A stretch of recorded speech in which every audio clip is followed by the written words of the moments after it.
اهلا بيكم اهلي وصحابي وحبايبي، وبشكركم على دعمكم ليا. النهارده فيلمنا مليان اثاره وتشويق، بس ما تنساش تصلي على النبي وتدعي ربنا ينصر اهل غزه. بنتين طلعوا برج اطول من برج القاهره، المصيبه انهم ما عرفوش ينزلوا لان السلالم اتكسرت. ايه اللي هيحصل؟ ده اللي هنشوفه، بس بتمنى تشترك في القناة وتبقى واحد من أسرتنا. في بداية الفيلم بتبدأ بيكي وجوزها وصاحبتهم هانتر بممارسة هواية تسلق الجبال، لكن جوز بيكي أثناء التسلق بيفلت الحبل ويقع وما بيعرفوش ينقذوه. وبعد ما مرت سنة لسه بيكي مش قادرة تنسى اللي حصل، وده وصلها لحالة اكتئاب. بقت عايشة على البرشام والمهدئات علشان تنسى لحظة إنها شافت جوزها مات قدام عينيها. واللي يحزن اكتر انها كانت بتتصل بجوزها متخيله ان هو ممكن يرد عليها. ساعتها باباها كان متضايق جدا وزعلان على بنته، علشان كده اتصل بصاحبتها وحكى لها عن حاله بيكي وجت علشان تواسيها. وبيكي كانت متضايقه ان باباها عمل كده، وهانتر صاحبتها بتأكد لها ان دي حادثة كانت ممكن تحصل لأي حد، ولازم تمسك نفسها وتتخطى حزنها وتحارب مخاوفها وتعيش حياتها، لان الحياة مش هتقف على حد. وورت لها برج طويل في مكان مهجور من سنين، وقالت لها ان تسلقهم للبرج ده هيكون مغامرة هتنسيها اللي فات. ردت عليها بيكي وقالت لها من ساعة موت جوزها ما حاولتش تتسلق تاني. قالت لها هانتر انها لازم تحارب مخاوفها وتتحدى نفسها وتعيش حياتها. وبيكي قالت لها انها حزينة وخايفة من المغامرة دي، وهانتر خدتها في حضنها ووافقت بيكي بقرارها وابتدت المغامرة. وابتدت هانتر تعمل لايف وتشارك فانزاتها على السوشيال ميديا، وعرفتهم بصاحبتها وما كانتش واخدة بالها ان كانت في عربية تخبط عربيتها. وبعد ما وصلوا وركنوا العربية اتفاجئوا ان في بوابة حديد. بعد ما عدوها لقوا نسور بتاكل ثعلب حي، وشافوا البرج واستعجبوا من طوله وارتفاعه، وقدروا ارتفاعه ب2000 قدم. واعلنت الاخت هانتر لفانزاتها انهم سيصعدون الى البرج الان. ولو عجبتك اللغه العربيه النحويه يا ريت قلب منك احمر زي قلبك الابيض في التعليقات. في اللحظه دي كانت بيكي متردده وخايفه تطلع البرج، لكن طمنتها هانتر وقالت لها انها لازم تتغلب على مخاوفها وتتحدى نفسها. وبدأت هانتر تتسلق البرج وهي واثقة من نفسها، لكن بيكي كانت مترددة وخايفة ومرعوبة وخطواتها بطيئة جدا. وبدأوا الاتنين يتسلقوا البرج ويزدادوا في الارتفاع، لكن اللي ما كانوش عارفينه ان الحديد اللي مبني عليه البرج اغلبه مصدي ومتآكل لانه مهجور وما تعملوش صيانة من سنين. وبيكي طلبت من هانتر ازازة المية علشان عطشانة، وهانتر شربتها وقالت لها احنا كده وصلنا لنص الطريق وفضل لنا حاجات بسيطة. وفي وسط محاولة الصعود كان باين على بيكي مع كل خطوة بتخطيها بالقلق والتوتر، وكمان في لحظات كتير كانت بتقول لصاحبتها انها عايزة تنزل ومش قادرة تكمل، لكن كانت هانتر بتدعمها وتقول لها معنى نزولك يبقى اسمه استسلام، وان الخوف هو اللي هينتصر، وانها لازم ترجع بيكي بتاعت زمان القوية في التحدي. وفي اخر سلمة في طريق التحدي وصلوا لأعلى قمة البرج بعد تعب كبير، وهانتر مسكت بإيد بيكي وكلمت فانزاتها واستعملت مسيرة علشان تصور لحظة الإنجاز الكبير. وهانتر بقت تعمل استعراض وتبين قدراتها بإنها تمسك حافة البرج بإيد واحدة، وطلبت من بيكي تعمل نفس ما هي عملت. في الأول كانت خايفة لكن مسكت حافة البرج بإيد واحدة هي كمان. وهانتر قالت لبيكي أنا كده فرحانة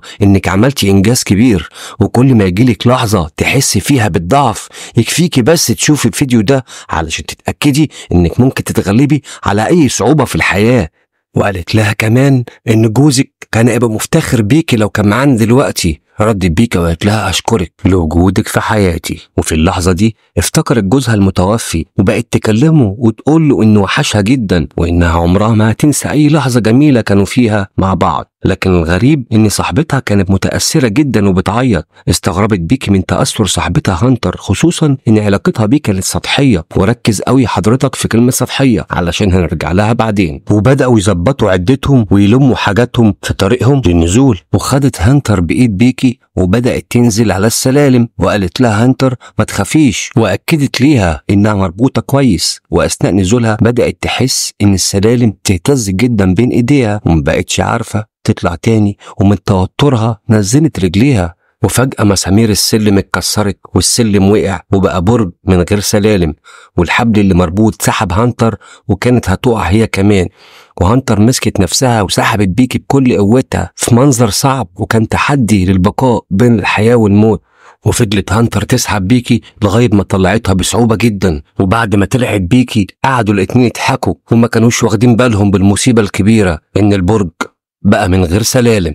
بيكي قالت لهانتر هننزل ازاي دلوقت؟ قالت لها هانتر ان مفيش اي حاجة ممكن نثبت عليها رجلينا، وحتى الحبل اللي معانا قصير جدا. بيكي ردت وقالت لازم يكون في طريقة، وبصت في تليفونها وما لقيتش في شبكة بسبب الارتفاع الكبير جدا. وحصلت حالة رعب لبيكي، وهنتر قالت لها الخوف مش هيفيدنا. وبصت بيكي لقيت صندوق متعلق في البرج وكان فيه مسدس ضوئي ونضارة مكبرة، واتفاجئوا كمان ان الشنطة اللي فيها المية وقعت منهم. ساعتها اتعصبت جدا بيكي وقالت لصاحبتها احنا كده هنموت من العطش. قالت لها هنتر الدوشة اللي حصلت اثناء وقوع السلالم اكيد حد سمعها، واكيد حد هيتصل بالشرطة واحنا بنتكلم. قالت لها بيكي انت شايفة كده يعني؟ خلاص يا ستي. واتفاجئت هنتر بجرح في رجل بيكي حصل ده اثناء وقوعها، ربطت لها رجلها بالقميص. وبعد مرور 5 ساعات بصت بيكي من النضارة وشافت عربية مهجورة، وساعتها بصت هنتر في التليفون وافتكرت ان تحت كان في شبكة، وكتبت رسالة استغاثة لفانزاتها جاهزة للتسليم في وجود الشبكة. وربطت التليفون ونزلته بحبل على أمل إنه يلقط شبكة ويبعت رسالة. ولما لقت تليفونها ما بعتش الرسالة بسبب إن مفيش شبكة، اضطرت تنزل وتعلق نفسها وفضلت تستحمل الألم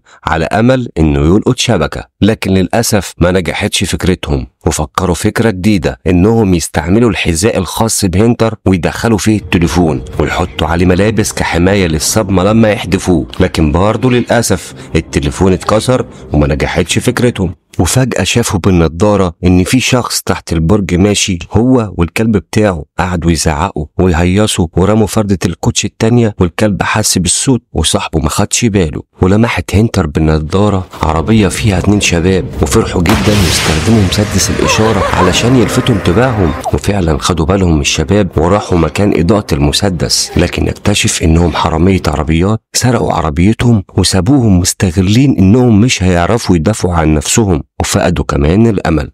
وجه الليل عليهم كانوا تعبانين وجعانين وعطشانين ومرهقين جدا. وكمان بيكي كانت بتقول لهنتر ان رجليها وجعها جدا. واجهت هنتر بنظرتها لما جابت سيرة جوزها، واعترفت لها هنتر انها كانت على علاقة بجوزها وحبته زيها، لكن قالت لها انا عشان بحبك قطعت علاقتي معاه وفضلت صداقتنا عن اني اخسرك. ساعتها بيكي ما اهتمتش، لان الموقف اللي كانوا فيه كان اكبر من انه يحصل فيه اي عتاب.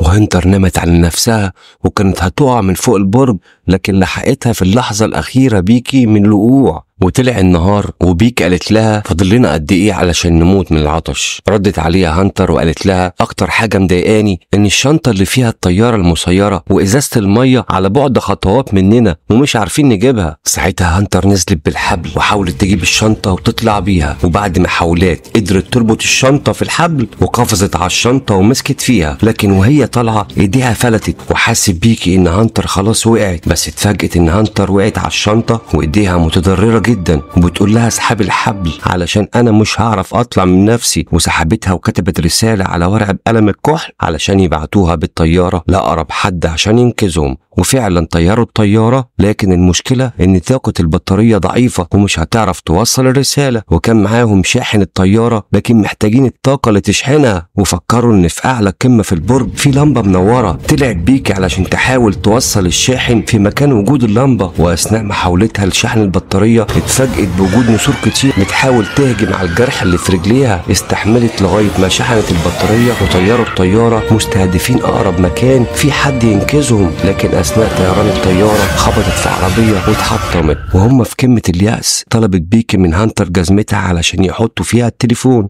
وهو بالنسبة لهم آخر أمل ليهم. لكن هانتر قالت لها أنا آسفة مش هقدر أفيدك، وأكدت لها إنها روح صاحبتها، وإن هانتر وقعت أثناء محاولتها إنها تجيب الشنطة. اتصدمت بيكي واترعبت واستسلمت للأمر الواقع، وسجلت فيديو لوالدها وقالت له إنها آسفة إنها زعلته، وإنها كانت تتمنى تكون عايشة علشان تفضل جنبه، لكن هي مش هتنجو. وقالت له إنه لما يشوف الرسالة دي هتكون هي رحلت. وطلع نهار اليوم التالت وبيكي كانت في انهيار تام، وجالها نسر علشان ياكلها، وحب البقاء خلاها مسكته وهجمت عليه واكلته علشان تعيش. وجمعت قوتها ونزلت الحبل ووصلت لصاحبتها، وبعتت رسالة من التليفون جاهزة للوصول لما تتوفر الشبكة، وحطت التليفون في حذاء صاحبتها وخلت صاحبتها حماية للتليفون ورمتها من فوق وهي بتتأسف لها. والرسالة وصلت لوالدها والشرطة أنقذتها بعد عذاب استمر 3 أيام